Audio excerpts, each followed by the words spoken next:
Hello. I'm still awake from yesterday.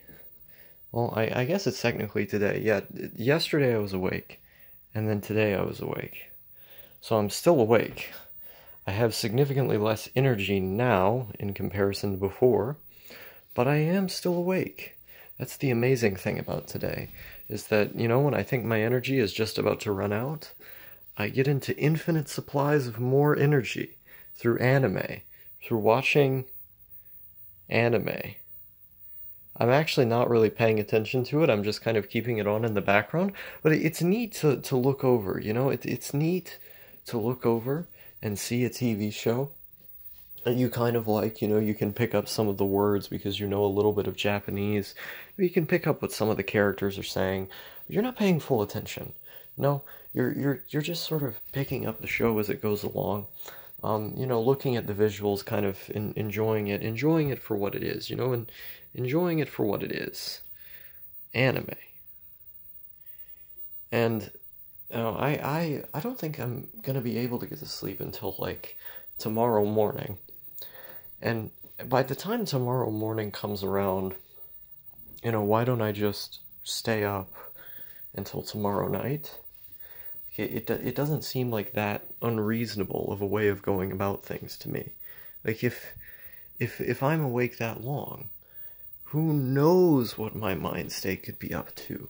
I want to see the difference. It's like sleep deprivation is just a natural drug. Like I have I worry about DPH. I worry about using it too often because obviously DPH is associated with like brain damage and shit, and so I try not to use it too often because of that. And I mean, typically I need only a pretty low dose to start getting delirious, probably because I'm a bit nuts to begin with, but I be careful with it because I don't want to use it too often. But at this time, that's basically the only thing I have access to. Like, I got no pot, no alcohol, no DXM, and basically just total sober hours. And that's nice, Like, I like taking a break just to be completely sober every now and again. But when you're sober, you find new kinds of adventures. New kinds of adventures. You make your environment interesting. And I mean, like, my room is a weird place. Let's look at this. My room is a weird place. It is a weird place, don't you think? My room is a weird place. But I want to make it even more weird. You have to play with your environment. And I look up at the ceiling above me, and it protrudes me because I have all of, I have this railing going across the entirety of my room right here. I have this whole bit. It goes around that way, and it's got four corners, and then it goes around. So I have this whole bit where I can put Christmas lights if I wanted to. If I wanted to put Christmas lights, I could put Christmas lights up above in the room. But why don't I just put Christmas lights up? I mean, really the only issue is costs, like actually allotting the money to do it. But yeah, I could just put Christmas lights up around the room, and then I could have a little switch where if I, ever wanted the lights to look pretty or do whatever, they could turn on and flicker, or depending on the kind, and I could make the lighting in my room look really spunky. I like the lighting in ContraPoints videos a lot. I'm a big fan of her work. I think she does really astounding videos. But one of the, like most key components to her videos is the sets, these elaborate sets that she builds for her videos.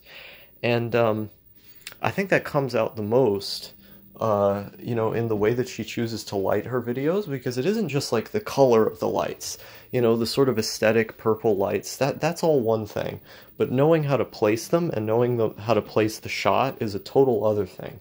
And every time I watch something, every time I watch a film or a YouTube video or these kind of things, I'm subconsciously looking for these little patterns, so I can copy the patterns in the things that I make, where I'm well, either subconsciously or consciously, because I've looked back at some of my videos and I've noticed myself like mirroring filming techniques that I've seen in other places. It's just like it's something that my brain does naturally. It's like half the time, most of the things I do are on autopilot. As much as I talk about the value of introspection and how much people should be thinking about the media that they're consuming, I have a video called "Analyze Everything," if you catch my drift. As much as I talk about that, it's like most of the things I do are just on autopilot, you know? And it's kind of nice just to be on autopilot, to not think so much. And there's a turn of phrase I like to use, is that it's that you're finally on autopilot when you've thought enough to allow yourself to not think anymore, or that when you've thought enough to allow yourself to just experience things. And I think there's a point that everyone gets to, well, maybe not everyone, but there's a point that I get to when I've gotten to that level, or excuse me, or the way that I've gotten to that level is peculiar. I think it's peculiar. Do you want more lights? You see, I don't have lights of particular interest in here. I mean, I have this. I guess it kind of counts. It doesn't really, not really a light. It's just a lighter. This is a big one because it has lots of fluid in it. You poke somebody with this, and yeah, you can poke somebody with that. I wouldn't recommend it though. But what was I talking about? Oh yeah. So, no, you all know the story of my December near-death experience, where I almost died, and I had, essentially like a couple minutes that was leading up to my quote-unquote death, or the moments in which I should have, like, by all medical measures, I should have died. In the moments before it occurred, I basically just completely, set myself up for what was about to happen, for the idea that I was about to die. And I totally accepted it. I went from being terrified out of my mind to completely accepting what was happening. And that stays with you. It stays with you long after the experience. It continues, like your mind state is going to be altered forever as a result of that. And I've noticed that I don't have any fear left. That I do things that I should be terrified of, afraid of, that I don't have any fear when I do them. Like balancing myself on bridges and stuff where I could have a big drop off. What is it called? Paranoias that I used to have, like obsessively avoiding windows and having trouble going outside or going in social situations. It's like all of these things have completely melted away. Like what was previously there, all of these things have completely melted away. And there's no fear left. And I correlate it to this. I correlate it to that moment when all of my fear was put on display, or all of my fear was I was forced to confront it. Because it could end at any time. We all know this, that our lives could end at any time. And we just sort of live out our lives under that assumption. But we don't truly know it until we're in that situation where it's time. And we don't truly appreciate what it is that's around us until we're in that moment where it's time. And as my heart, continued beating downwards, and I thought it was going to stop, as I was passing out, slowly falling out of consciousness, there, believing that I was going to die, until, the moment of hurrah when I woke up with a thick of shock in my stomach. It was one of those things where, that's an experience that's going to last with you forever, either in trauma or in having learned from it. And in my case, I act with the foresight of of knowing that I have to be careful going forward, because I don't want my life to end, because I enjoy being alive. And I think generally being alive is a good thing. But I appreciate that more now. You know, because I almost died, I have the foresight to realize that and to think that. And also no fear. No fear of something potentially happening that is dangerous. Doesn't mean I'm going to put myself in harm's way, but there's no fear of if I did put myself in harm's way. And that, excuse me if I'm mishing my words here, but that's a powerful thing. Even in the realm of like confronting my hallucinations, the voices in my head have no power over me anymore. Now, part of it is an experiential thing.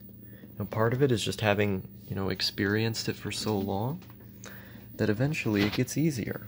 Eventually the breathing techniques, eventually, just the acceptance of not fighting back against the voices, it makes it easier. But especially after I had almost died. I had, they stopped being scary. They stopped having any power over me. Now I randomly hear voices, sometimes negative, sometimes positive. But they don't hurt. They aren't something I'm afraid of. And, it's kind of nice. It's just another personality quirk. Something strange about myself that differentiates me from other people at the end of the day. But as long as you know how to deal with it, as long as you can breathe in if it does get too scary, as long as you know that they're not real and to not fight back, as long as you live without fear in your heart, because nothing can hurt you. Nothing can hurt you because all of it is just another experience. All of it is just another experience, like before.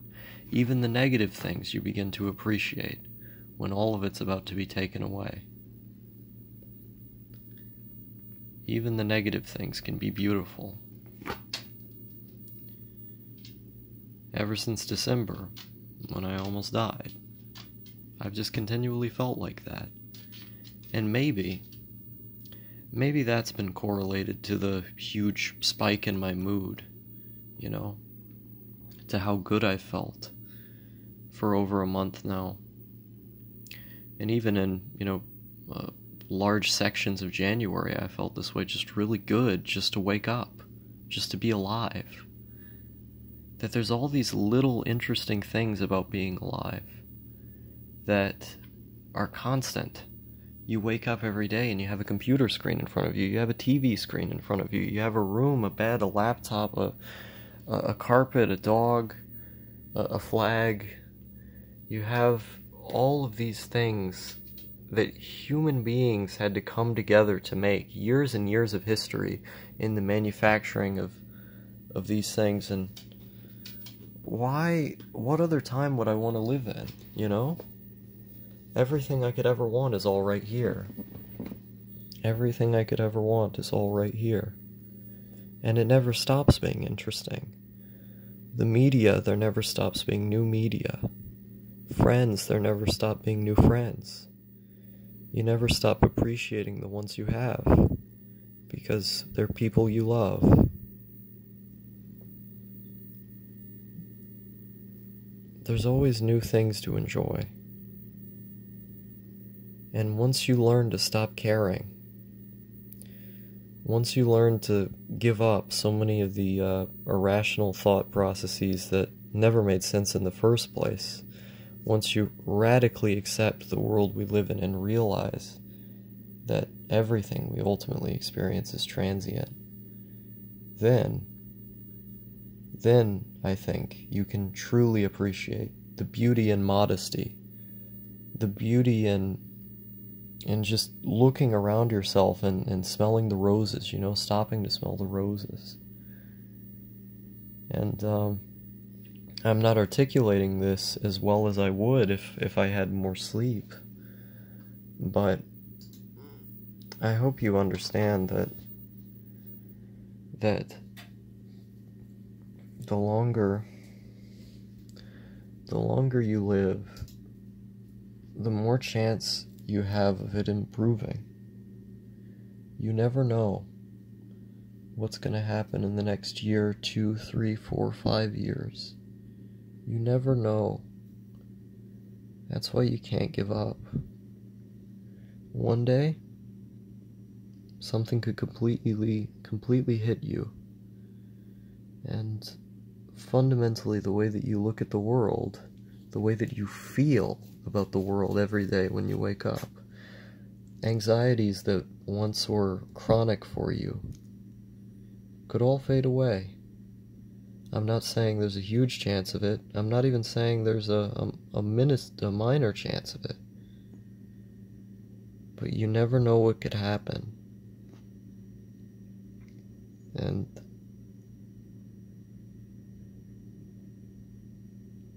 I've just been calm.